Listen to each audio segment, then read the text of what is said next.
उसके बाद जो पहली आपकी मोहाली से पहले आपकी जो यादगार मैच था वो कौन सा था? यार मोहाली से पहले मेरा यादगार मैच ये था कि मोहाली से पहले मेरा एक हमारा टूर था न्यूजीलैंड का 2010 में। तो पहले साउथ अफ्रीका आई थी, दुबई, वो खेला, फिर हम न्यूजीलैंड गए।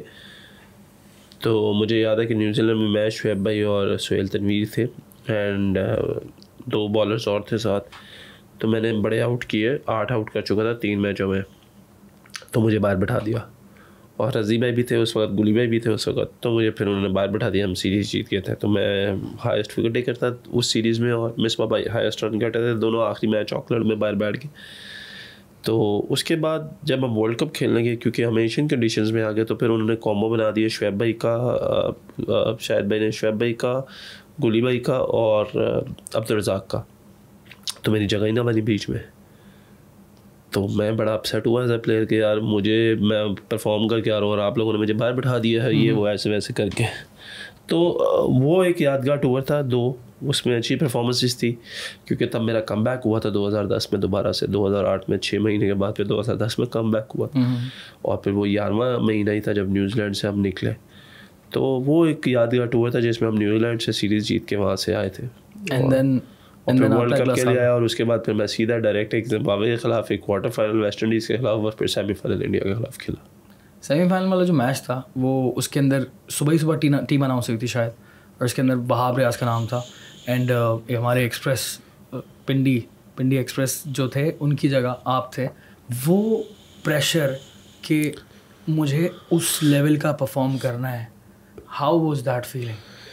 यार क्या जिम्मेदारी जैसा बॉलर तो कोई भी नहीं, ना मेरा उनसे कोई कंपैरिजन है, ना किसी का उनसे कंपैरिजन हो सकता है। वो शुएब अख्तर, ओनली वन शुएब अख्तर। और आई बिलीव के बड़ी क्यूरियोसिटी थी कि वो खेलेंगे या मैं खेलूँगा, क्योंकि वो उससे पहले अपना वो दे चुके थे, रिटायरमेंट ऐलान कर गए थे। और फिर मुझे याद है कि एक दिन पहले वकार भाई ने मुझे आके कहा तुम परेशान हो, और मैंने कहा कि बस वैसे ही। तो कहते हैं तुम्हारा काम नहीं है सोचना कौन खेलेगा कौन नहीं खेलेगा, you just do your work in the field, look like a tiger. मैंने कहा जी ठीक है। तो मुझे वहाँ से अंदाज़ा हो गया कि मेरी तरफ इनका रुझान है। और फिर आके भाई ने भी मुझे ग्राउंड में कहा कि शुएब अख्तर नहीं, मेरा ख्याल है तुम ही खेलोगे, इस तरह उन्होंने मुझे बात की। तो आई केम टू नो कि मैं खेल रहा हूँ। तो मुझे एक रात पहले ही पता चल गया था कि मैं खेल रहा हूँ, और लेकिन फिर भी जब तक अनाउंस नहीं हुआ था तो तब तक मैं थोड़ा सा हवा में था। हालांकि things were on my way but on my side, but उस तरह। तो फिर सुबह जब अनाउंस हुआ तो क्लियर हो गया कि वह आप खेल रहा है। तो प्रेशर वॉज ऑन मी, क्योंकि उस वक्त वो ये सोच रहे थे मुझे खिलाएं, जुनैद को खिलाएं, या जुनैद खान का भी उस वक्त चल रहा था कि शायद उसको ही ना खिलाते, बट दे सेड नहीं वहाँ आपको खिलाते हैं। और जब मैं खेला और डेब्यू इंडिया के खिलाफ, और वो मेरा नहीं सेकंड मैच था इंडिया के खिलाफ। उससे पहले किट प्ले कप में खेल गया था, बड़ी मार पड़ी थी। तो फिर उधर जब मुझे खिलाया तो मुझे खुशी तो बड़ी हुई कि मैं खेल रहा हूँ, but at the same time हुआ ये कि शुएब भाई थोड़े से डिप्रेस हो गए। और the best part of Shoaib Akhtar was के ही केम इन टू द ग्राउंड, मेरे कंधे पे हाथ रखा और मुझे आके कहा कि मेरी बात सुनो, तुम खेलो या मैं खेलूँ, आज इंडिया को नहीं छोड़ना। That was a big heartening thing for my self के शुएब अख्तर ने आके मुझे ये बात की। और उसके बाद उन्होंने जब मुझे ये बात की तो मैंने कहा जी ठीक है शुएब भाई।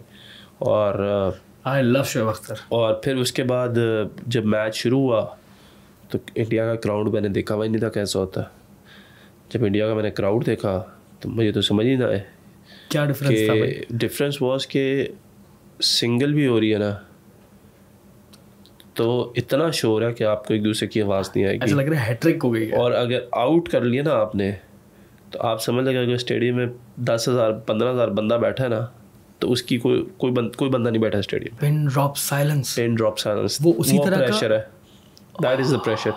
और आई बिलीव कि जब वो शुरू हुआ तो गुली भाई का उस दिन it was not the best of his days, और उनको सहवाग ने मारा, फिर रजी भाई को मारा, फिर गुली भाई को ओवर में 5 चौके लगे। अच्छा, इनकी स्ट्रैटेजी होती है कि ना ये इंडिया की स्पेशली बड़े मैच में ये स्टार्ट में सचिन तेंदुलकर ने पहले भी इस तरह शुएब अख्तर के ऊपर अटैक किया था। हाँ, लेकिन वो तो करते ही अटैक थे ना। लेकिन अब वो जब गुली भाई पे हुआ और लोग चीखे मारे और मैं बाउंड्री पे खड़ा था, वो मैं क्योंकि बॉलर होता हूँ, मैं देखूँ मुझे छेड़े इशारे करे और ये और वो ऐसे वैसे। मैंने कहा मैं इनको क्या कहूँ ना, मैं इनको कुछ कह सकता, तो मैंने आगे से हंसना शुरू कर दिया। दिल में मुझे टेंशन कि मैच तो बहुत ही काम ख़राब हो गया है, तो क्या होगा। तो था ना, मैंने कहा यार बाबरियाज बात ये है कि everybody is expecting from Umar Gul और अब्दुल रज़ाक, अगर इनको मार, हाँ मैंने कहा अगर इनको मार पड़ी और मुझे पड़ जाएगी तो डिफरेंस क्या, मुझे किसी ने क्या कहना। तो मैंने फिर वो सोच लिया, फिर आई सेट कि मैं जाके अपना अटैक ही करूँगा। तो आई स्टार्टेड ऑफ, मुझे आज दिन तक याद है कि वो मिसबा भाई आए मेरे पास, तो मुझे आके कहते हैं कि यार आप जो भी है ना बाउंसर ज़रूर करी, बाउंसर किसी ने नहीं किया ये तक, बाउंसर लाजमी करी। तो सहवाग जिस बॉल पे आउट हुआ उससे पहले मैंने उससे बाउंसर किया था और अगली बॉल पे फिर वो बॉल LB हो जाता है। तो वो बड़ा एक मेरे लिए था और उसमें फिर अल्लाह ने 5 आउट करवा दिए। That was a great achievement. और वो ऐसे लग रहा था कि एवरीथिंग सडनली, आप ये समझ लें कि एक दिन पहले मैं जब बॉलिंग कर रहा था, 2 दिन पहले नेट्स में, 2-3 दिन पहले जब मैं नेट्स में बॉलिंग कर रहा था, मेरा बॉल एक इस डंडे को लगता था नेट के, एक उस डंडे को लगता था। मतलब वाइड कर रहा हूँ तो उस डंडे पे लग गया, ऑफ स्टंप पे किया तो वो उधर चला गया। तो दैट वाज थिंग, कॉन्फिडेंस नहीं था, बॉल ही नहीं हो रहा था उस दिन। तो ऐसा लगा कि जिधर कर रहा हूँ उधर ही हो रहा है और जो चाह रहा हूँ वही हो रहा है। उसका बताएं जो युवराज का हुआ था। युवराज हाईएस्ट रन स्कोरर चल रहा है और युवराज का ऐसा था कि ये तो सेंचुरियां मार रहा है क्योंकि खतरनाक चल रहा था युवराज। यूवी पाजी से मेरी मुलाकात भी होती है, फ़ोन पे भी अक्सर बात हो जाती है। तो यूवी पाजी जब आए तो हम इंडिया में रहे, तो हमें 8 दिन जो कमरों में रहना था, उन्होंने कहा कि आपने पर्दे भी नहीं खोलने, ये कमरे के पर्दे भी पीछे नहीं करने, बाहर नहीं देखना, सिक्योरिटी रीजंस। टीवी लगाए तो अब इंडिया में इतने चैनल्स हैं, तो इंडियन मूवीज़ हम लोग वैसे ही देखते हैं, तो चैनल लगाए तो कोई मूवी ना मिले, देखें तो आए उनके टीवी चैनल्स भी इतने न्यूज़ के आए, सचिन तेंदुलकर ये कर देगा, सहवाग ये कर देगा, युवराज ये कर देगा, गौतम ये कर देगा, कोहली ये कर देगा।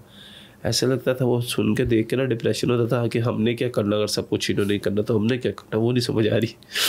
तो यूवी की बहुत बात हो रही थी और यूवी पाजी उस मैच के टूर्नामेंट थे, प्लेयर ऑफ द टूर्नामेंट चल रहा था। हाँ, तो मेरा लेफ्ट हैंडर्स को बॉल वैसे ही रिवर्स बहुत अच्छा होता है, अंदर बड़ा अच्छा आता है और यॉर्कर्स बड़े अच्छे लगते हैं।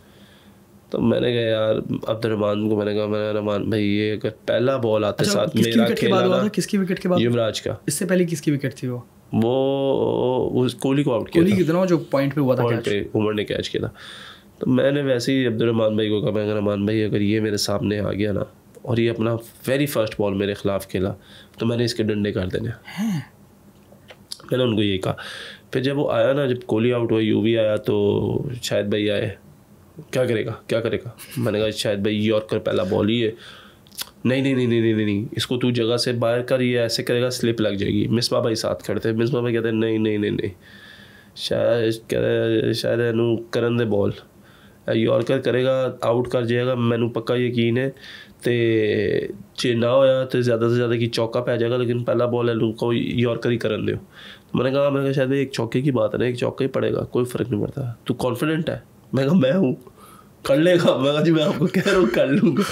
तो मैं गया तो बॉल तो रिवर्स हो रहा था और रिवर्स स्पेशलिटी थी, तो वो एकदम मैंने फिर उसको यॉर्कर करने गया, ही मिस्ड इट और डंडा हो गया उसका। बॉल सीधी अंदर जाती है। एंड क्राउड की क्या सिचुएशन थी? क्राउड कुछ भी नहीं था, मेरी आवाज़ थी, पूरे ग्राउंड में भाग रहा था मैं आउट करके उसको। तो कुछ चीज़ें ऐसी होती जो आप कहो तो वो हो जाती है, तो वो बस हो गया उस दिन। क्योंकि यूवी पाजी के साथ मैं पहले क्रिकेट प्ले कप में भी खेला था बांग्लादेश, तो तब भी मैंने उनको 2-3 बॉल लेकर आया था अंदर की तरफ यॉर्कर ना। तो मैं बैन हो गया था क्योंकि वो यॉर्कर नहीं हुए, वो बीमर हो गए। लेकिन वो फिर मुझे वो भी जेन में था, फिर मेरी वो स्ट्रेंथ ये थी कि कोई भी लेफ्ट हैंडर होता है तो मेरी स्ट्रेंथ ही होती है कि उसको अच्छे यॉर्कर्स अच्छे होते हैं मेरे। वो लो फुल टॉस थी ना, आई थिंक वो यॉर्कर के लिए गया था, लेकिन वो लो फुल टॉस भी नहीं थी। मतलब यू कैन से कि वो एंकल हाइट था ज़्यादा, लेकिन वो ये था कि वो बॉल क्योंकि उसको एयर इतनी मिली थी कि वो बिल्कुल एंड में डिप किया है, उसके युवराज वॉज थ्रू, उसको भी समझ नहीं है कि इतना अंदर एकदम आ जाएगा। बहुत बैड सीन था। एंड देन मसला ये कि उस मैच में तेंदुलकर के कैचेस बहुत छूटे थे। आई थिंक हमने आज तक जितने भी कैचेस छोड़े थे, सबसे ज़्यादा उस इनिंग में तेंदुलकर के कैचेस छोड़े। सब कुछ हो जाता है, कोई इतना बड़ा फर्क नहीं पड़ता। लेकिन मैं तो उस वक्त बहुत बड़ी स्क्रीन पे देख रहा था, कोई 2000 बंदा हम कराची में, हम बोला यार ये कैच छोटे पे छोटे जा रहे हैं, दूसरी तरफ विकेट गिर रही है हमारे, क्या चल रहा है, वो हो जाता गेम का हिस्सा था बस। लेकिन फिर हमने उसे आउट कर लिया था, स्कोर 70 ऑट बट हमने आउट कर लिया था। स्कोर भी विकेट के हिसाब से क्या लगता है सही था, वो रोक लिया 260 हमने अच्छा रोक लिया था जिस तरीके से वो शुरू हुए थे। लेकिन बस अनफॉर्चुनेटली हमारी बैटिंग जो थी वो शुरू के 10 ओवर बहुत अच्छे खेले, उसके बाद एकदम फ्लॉप हो गए हम लोग। कैसी आपकी फीलिंग थी, बिकॉज आपने तो जो इस तरह से किया था, ऑब्वियसली जो मर्जी आपकी परफॉर्मेंस हो, टीम हार जाए तो यू डोंट फील गुड, मज़ा नहीं आता। ये तो है एक स्पेशल दिन, लेकिन थोड़ी सेकंड इनिंग पूरी सिचुएशन चेंज हो जाए, बस वो इसी तरीके से। और मैच काफ़ी हद तक एक पॉइंट पर बंद भी गया था, स्पेशली मिडिल ओवर्स के अंदर तो काफ़ी ज़्यादा आउट हो गया ना अचानक। आसिफ शफीक आउट हो गया, उमर अकमल आउट हो गया, हफीज़ भाई आउट हो गए, 3 तो ऊपर से इकट्ठे ही आउट हो गए हमारे। तो फिर हमें वो थोड़ा सेटबैक हो गया। शायद भाई तो डू एंड डाई सिचुएशन में आते हैं हर वजन में। हाँ उसने फुल टॉस ही खड़ी हो गई। ऐसे ही होता है जब बुरा दिन हो तो फुल टॉस पे भी बंदा आउट हो जाता है। जिस दिन अच्छा हो तो गधा काट ले, कुत्ता काट लेता है, ये वाली बात है। सही बोल रहे हैं हम, ऐसे ही है ना, क्या करें।